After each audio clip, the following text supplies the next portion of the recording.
everybody. Drip here. Wanted to touch base on the changing narrative over the past, I don't know, 2, 3 weeks, something like that. I kind of noticed first off, I'd say a week before Christmas or so, things kind of started to change. Got this weird kind of complete shift from health officers across the country from just reporting, hospitalizations and ICUs, irregardless of what's going on, can be kind of seen in this initial tweet here from Toronto Public Health back in June of 2020, where it said individuals who have died with COVID-19, but not as a result, are included in the case counts of COVID-19 deaths. So it led to this big confusion as to, did you die with or because of COVID? What's going on here as far as the data? And then all of a sudden, kind of a week before Christmas, everything seemed to shift a little bit.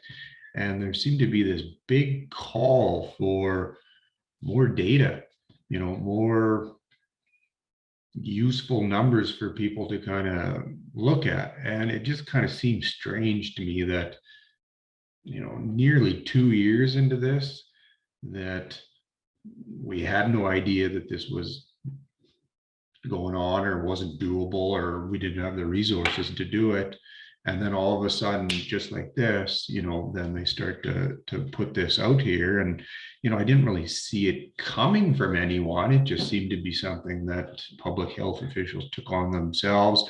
The media started encouraging it, and it just kind of seemed weird. So, now you get to this point where they're saying that the data needs to shift, and then you run into some of these other problems. This was from a press conference from Hinshaw in Alberta a couple of days ago. Let's just have a quick watch on this one. Doing continual quality assurance work with our data, it was identified over time some units in some hospitals have shifted back and forth between being available for use as an ICU unit or a non-ICU unit. In some of our historical data, patients admitted for COVID treatment were categorized as being in ICU when the unit they were on, in fact, had been changed back to a non-ICU unit at that time. The adjustments you will see in historical data today now reflect correctly the type of care those patients were provided. This means you will see a decrease in ICU numbers at some points in time, with a corresponding increase in non-ICU numbers. As we have been doing So it just makes it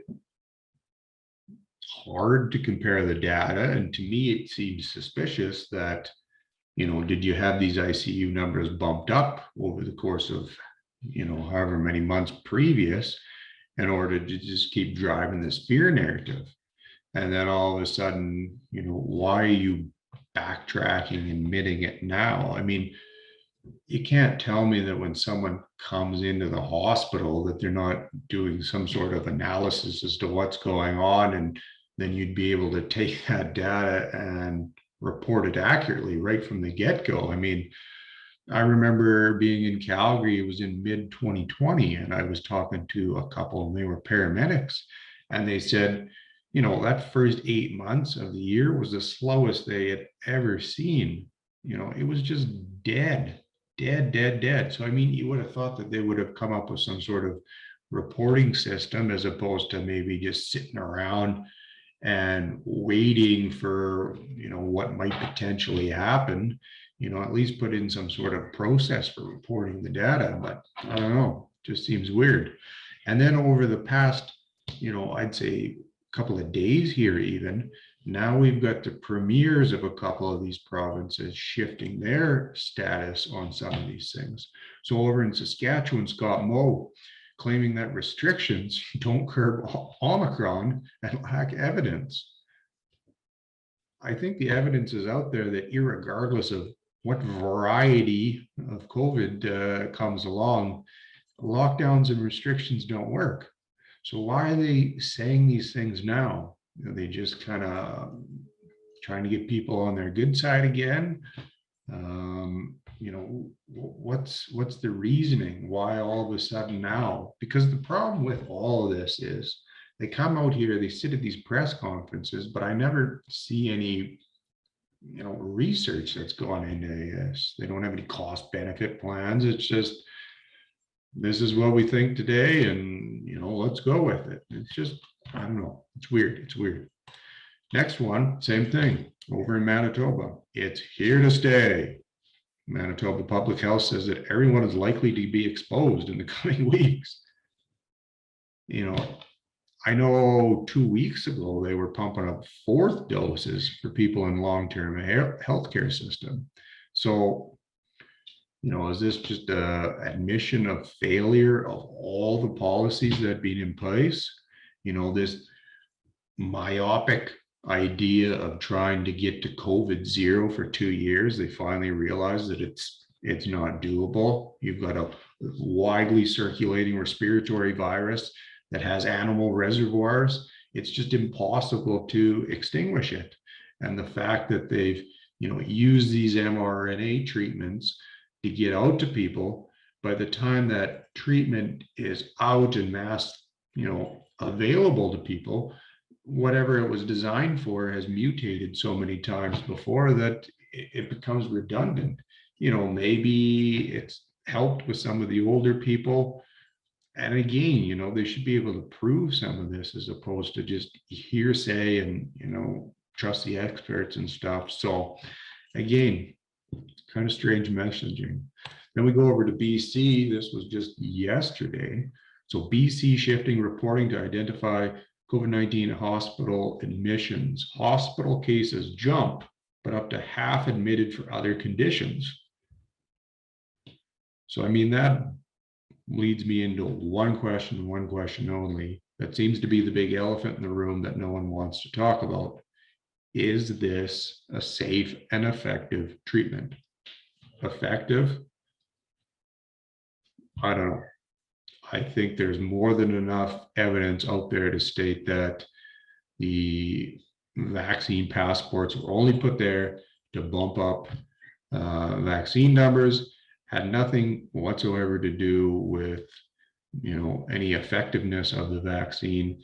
Even if you got 3 or 4 doses, you can, get it and pass it on to someone else. So I think that effective one is down the drain, and the safety aspect of it, there just seems to be more and more reporting that comes out that maybe it was not all it was claimed to be.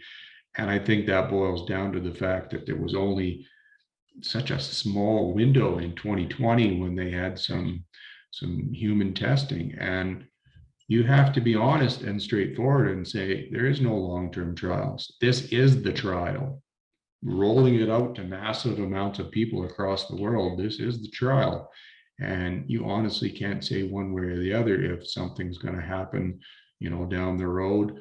What is the repercussions of this 3-4 booster program thing? The EU came out and said that this was a bad idea this week, but everybody seems to still be on board with that. There was no trial data whatsoever on that. So we need to start asking these questions. Why are the hospitalizations going up if it's not due to COVID? There has to be another reason.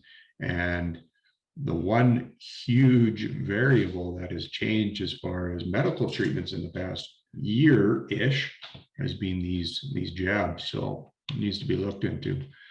And then you see kind of media kind of half and half.